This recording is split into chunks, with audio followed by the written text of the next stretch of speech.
It was a warm summer night in 2021, just days before Megan Newry's 24th birthday, when she left her home to meet someone she trusted. She told her mum she was heading out for a quick walk, no makeup, no fancy outfit, just her usual casual self. Her parents didn't think twice about it. Meg was always responsible, and it wasn't unusual for her to go out in the evenings. But when the hours passed, and she still hadn't come home, her family knew something was wrong. Megan, or Meg as her family called her, was the kind of person who radiated kindness. She grew up in a tight-knit family with her parents, her sister Claire, and her brother John. She loved animals, dancing, and her little dog Frank. As an adult, she worked in HR at a brick manufacturing company called Ibstock Bricks, and everyone there knew her as friendly, dependable, and always willing to help. When her sister Claire spoke to police, she explained that Megan had gone out that night to meet a guy she'd been seeing, a 30-year-old co-worker named Ross McCallum. They weren't official yet, but they'd been spending time together and seemed to be hitting it off. He was charming, texting her sweet things every morning, calling her beautiful. Everything seemed fine, until that Friday night.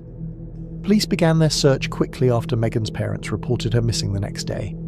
Using number plate cameras, they spotted her white Citroën C3 driving near home the night before, which gave them a small sense of hope.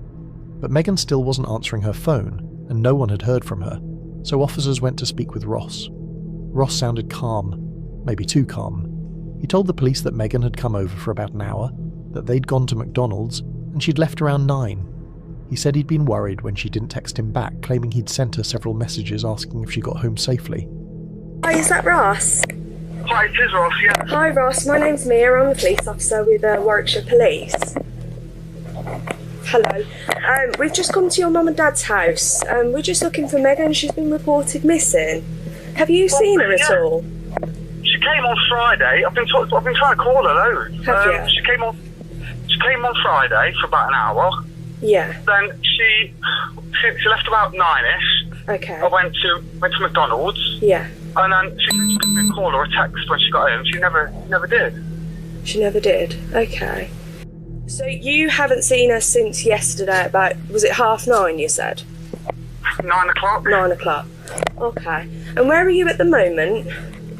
I'm in Loughborough right now. You're in Loughborough? Okay. What are you up to in Loughborough? Sorry? What are you up to in Loughborough? I'm sort of having a few drinks in Loughborough. Oh yeah. Okay. No worries. But, Are you in a relationship, you and Megan? We've been seeing each other. She's HR at work. I work with her. Yeah. We've been seeing each other for about a month, and we're supposed to go out of the house this weekend. Yeah. Her mum and dad are at the house. We're supposed to go around, but she never turned up today. We're supposed to meet at like 12 o'clock. Right. And did she say anything of where she might be going or where she might be? She said she was going to go to... She's like going to McDonald's on the way home to get like a vanilla milkshake. Yeah. That's it. But when police visited his home in Colville, what they found inside changed everything. The living room was a mess. Items had been knocked over, and there was a wet stain on the floor that looked recently cleaned. On the walls and skirting boards were smears of what looked like blood. Ross had told his parents he'd spilled coffee, but the police knew better. When they found him later that night, he was out drinking at a pub.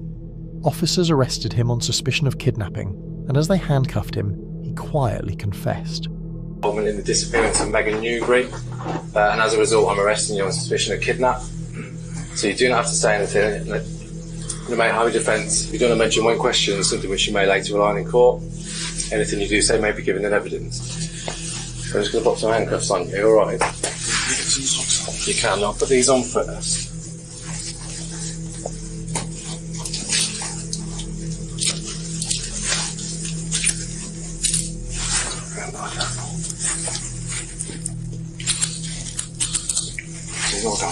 Yeah, that's fine, no worries. When asked where Megan was, he whispered, "Woodhouse Eaves." Then, when asked if she was alive, he said, "No." Police rushed to the location he'd mentioned, a quiet country lane lined with old stone walls and overgrown bushes. Around midnight, they found her. Megan's body was hidden under thick vegetation near the road. She was partially clothed and it was clear she had been strangled. Her throat had also been cut, but that happened after she'd already died. She was just 4 days away from turning 24. Here! Hidden by all the leaves at the minute.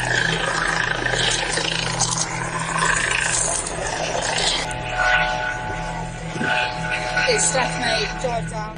Just down here, Sergeant. See her legs? Oh. Looks like she has a lot of time.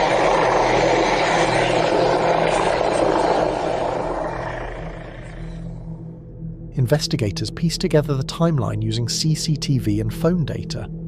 They learned that Ross had used Megan's car to drive her body out to the countryside. Despite not having a driver's license, he drove about 40 minutes north, dumped her body, and threw her phone into some bushes a mile away.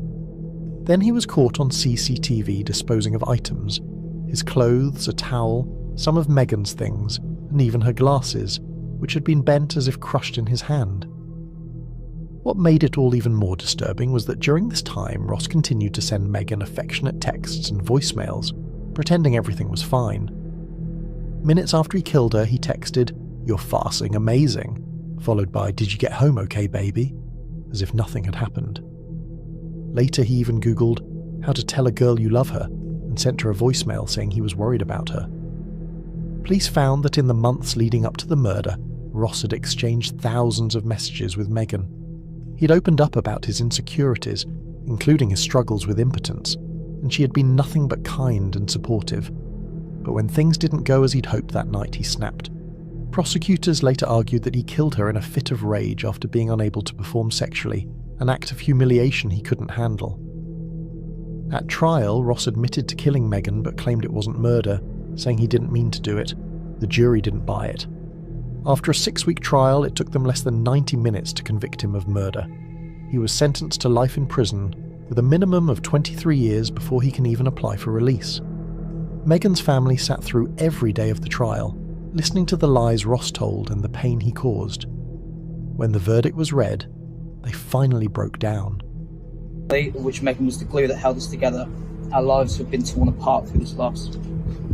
I know how difficult it's been for my parents and sister to sit at court every day, listening to the web of lies spun by someone Megan not only knew, but whom she trusted, someone who clearly had no love for her at all.